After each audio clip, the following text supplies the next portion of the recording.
అందరికీ నమస్కారం. అష్టపుష్పాలు. అష్టపుష్పాలు అంటే 8 పువ్వులు.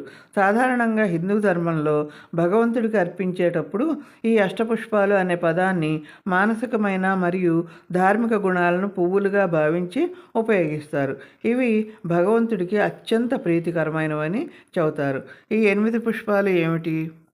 అహింస, ఇంద్రియ నిగ్రహం, సర్వభూత దయ, క్షమ, జ్ఞానము లేదా శాంతి, తపస్సు, ధ్యానం, సత్యం. అహింస, హింస చేయకపోవటం అంటే మనస వాచ కర్మణ కూడా ఎవరిని బాధ పెట్టకూడదు, హింసించకూడదు, ఏ జీవిని కూడా హింసించకూడదు. ఇంద్రియ నిగ్రహం, ఇంద్రియాలను ఎప్పుడు అదుపులో ఉంచుకోవాలి. చెడు మాట్లాడకూడదు, చెడు వినకూడదు, చెడు కనకూడదు అంటారు చూడండి, చెడు ఆలోచించకూడదు. ఈ విధంగా ఇంద్రియాలని నిగ్రహంలో ఉంచుకోవాలి అన్ని విషయాల్లో కూడా. సర్వభూత దయ, అన్ని జీవుల పట్ల దయ కలిగి ఉండాలి. క్షమ, ఓర్పు లేదా క్షమించటం. మనిషికి క్షమాగుణం అనేది ఎంతో ముఖ్యమైనది. జ్ఞానము లేదా శాంతి, జ్ఞానము లేదా శాంతంగా ఉండటం. కొన్ని చోట్ల ఈ శాంతి అని, మరొక చోట్ల జ్ఞానం అని ఉంటుంది. కానీ శ్లోకంలో రెండు వస్తాయి. ఎప్పుడు శాంతంగా అంటే చిరాకు, విసుగు, కోపం ఇట్లాంటివి లేకుండా ప్రశాంతంగా ఉండాలి. తపస్సు, తపస్సు చేయటం లేదా దీక్షతో కూడిన ఆచరణ.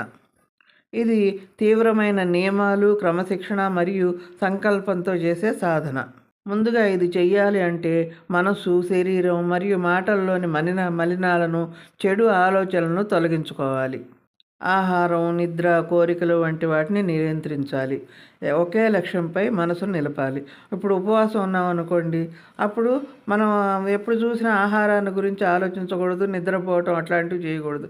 అవన్నీ నిగ్రహించుకున్నప్పుడే మనం ఉపవాసం చేయాలి. తపస్సు అంటే ఒక గొప్ప లక్ష్యాన్ని సాధించడానికి శరీరాన్ని, మనసును కఠినమైన క్రమశిక్షణకు లోను చేసి ఆశలను, ఇంద్రియాలను జయించే ప్రక్రియ. ధ్యానం, ఏకాగ్రతతో ధ్యానం చేయాలి. పూజ చేసినా, ఏది చేసినా భగవంతునిపైనే మనసు నిలబెట్టాలి. అటు ఇటు ఏవి ఆలోచిస్తూ చేయకూడదు. సత్యం, ఎప్పుడు నిజమే మాట్లాడాలి, అసత్యం మాట్లాడకూడదు. కానీ మనం నిజం మాట్లాడితే ఎదుటి వాళ్ళకి ఏదైనా హాని కలుగుతుంది అనుకున్నప్పుడు మాత్రం అసత్యం మాట్లాడచ్చు. ప్రాణాపాయ స్థితిలో అసత్యం మాట్లాడచ్చు.